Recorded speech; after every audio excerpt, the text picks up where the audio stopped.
नमस्कार दोस्तों, welcome to my YouTube channel Nirav Hingu. और आज मैं एक बहुत ही दिलचस्प घटना सुनाने वाला हूं जो 1970 या 1980 के दशक की है, जहां हमारे भूतपूर्व प्रधानमंत्री श्रीमती इंदिरा गांधी की मृत्यु हुई थी।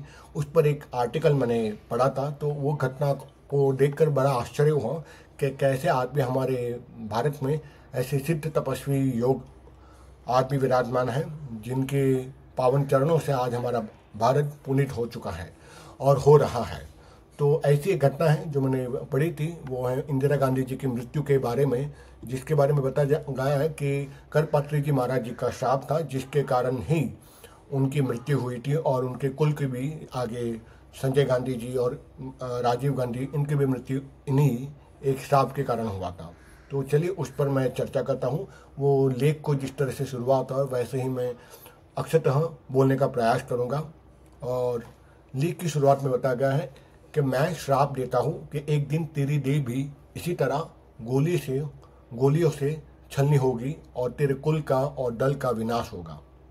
इतिहास के इस पन्नों में दर्ज है कि इंदिरा गांधी करपात्री महाराज जी के पास पीएम बनने का आशीर्वाद लेने गई थी, क्योंकि करपात्री जी महाराज जो कि धर्म सम्राट माने गए हैं, बड़े पूजनीय व्यक्तित्व हैं हमारे सनातन धर्म के, इनका आशीर्वाद कभी भी निष्फल नहीं जाता।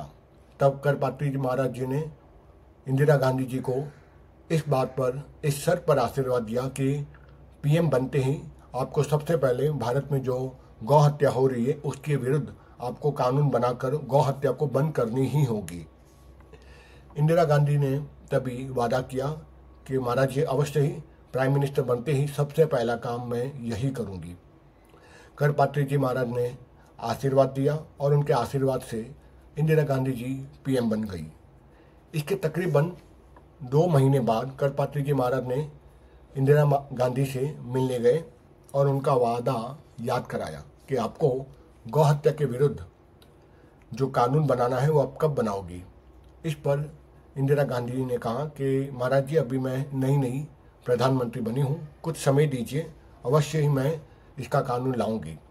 पर कुछ समय बाद ये कानून बना नहीं और करपात्री जी महाराज जी फिर गए और कानून को बनाने की मांग की, लेकिन इंदिरा ने फिर उनको टाल दिया।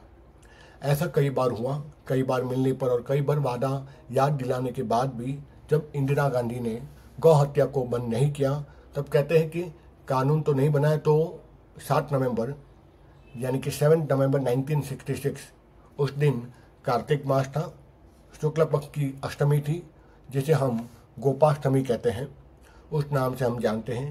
उस दिन ही देश का सारा संत समाज, जिसमें कि हमारे शंकराचार्य महाराज जी, उस समय के पीठाधीश्वर शंकराचार्य महाराज जी वो सम्मिलित थे, उनके छात्र और साथ ही साथ करपात्री जी महाराज जी के छात्र, ये सब अपने दल को लेकर पैदल ही आम जनता के साथ गायों को आगे रखते हुए संसद की तरफ कूच करने लगे।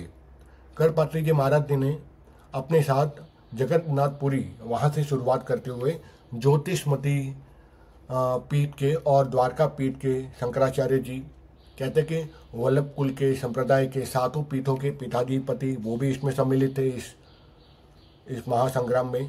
रामानुज संप्रदाय के आचार्य, मध्य संप्रदाय के आचार्य, रामानंद संप्रदाय के आचार्य और आर्य समाज के वरिष्ठ नेता, वरिष्ठ आचार्य, नाथ संप्रदाय के साधुगण, महात्मागण, जैन समाज के, बौद्ध समाज के और सिख समाज के श्रेष्ठतम आचार्य और उनके प्रतिनिधि, साथ ही साथ सिखों के निहंग और हजारों संख्या में मौजूद नागा साधुओं को पंडित लक्ष्मी नारायण जी ने तिलक लगाकर वहाँ से विदा किया। और कहते हैं लाल किला मैदान से आरंभ होकर दिल्ली की जो नई सड़क और चावड़ी बाजार को होते हुए पटेल चौक के पास संसद भवन पर पहुंचने के लिए यह विशाल जो जुलूस था, पैदल ही चलना आरंभ कर दिया। रास्ते में कई घरों ने फूलों से उनकी वर्षा की और हर गली कुचों में बिछौना सा बन गया। यह हिंदू समाज के लिए सबसे बड़ा ऐतिहासिक दिन था।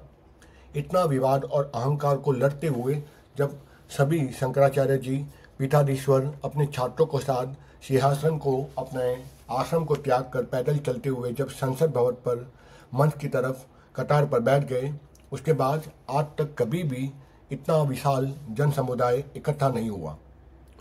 नई दिल्ली की इस पूरे इलाके को भीड़ से आप देख सकते हो अगर वो वीडियो मिल जाए तो।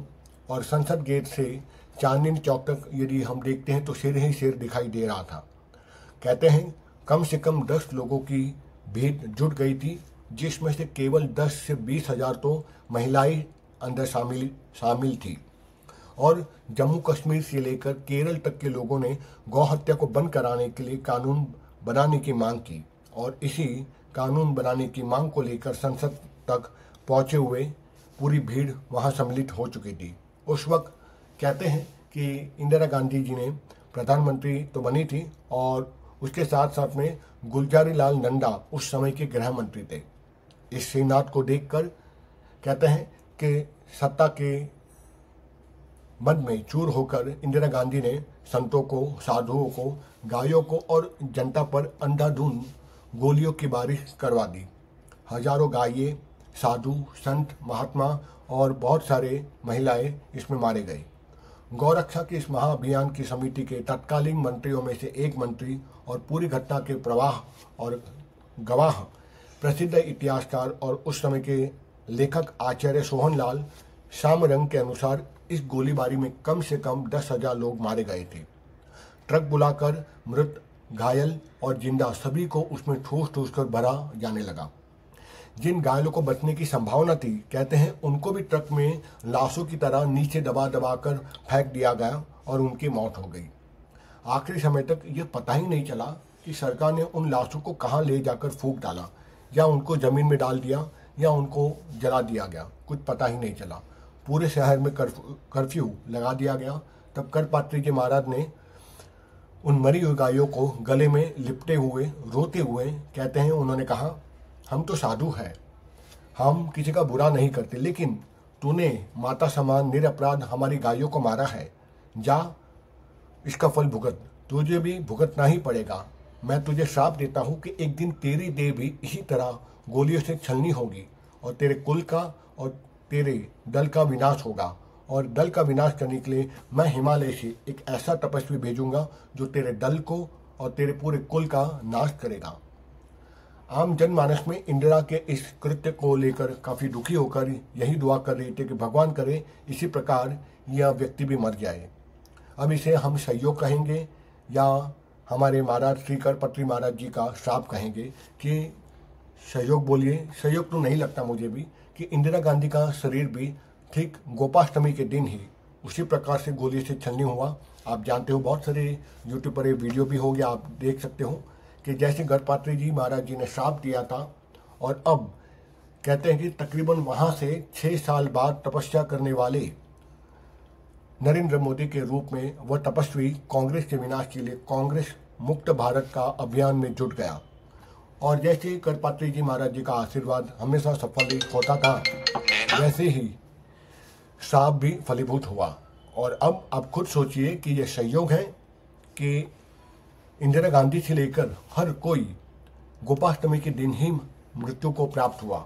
जैसे संजय गांधी ये मृत्यु को प्राप्त हुए गोपाष्टमी के दिन, इंदिरा गांधी जी इनका भी जो देहावसान हुआ गोपाष्टमी के दिन, राजीव गांधी ये भी गोपाष्टमी के दिन ही मृत्यु को प्राप्त हुए। अब ये संयोग है कि क्या है मैं नहीं जानता, लेकिन संयोग तो नहीं हो सकता, क्योंकि तपस्वियों की अगर कोई श्राप या आशीर्वाद मिलता है तो अवश्य ही उसकी श्राप या आशीर्वाद को फलीभूत होने में समय नहीं लगता। यहीं पर इस घटना को सुनाता हुआ मैं पूर्ण विराम लेता हूं और मिलते हैं एक ऐसी रोचक किसी घटना को लेकर अगले एपिसोड में इसी चैनल पे नीरव हिंगू के साथ। तब तक के लिए धन्यवाद। जय हिंद, जय महाराष्ट्र।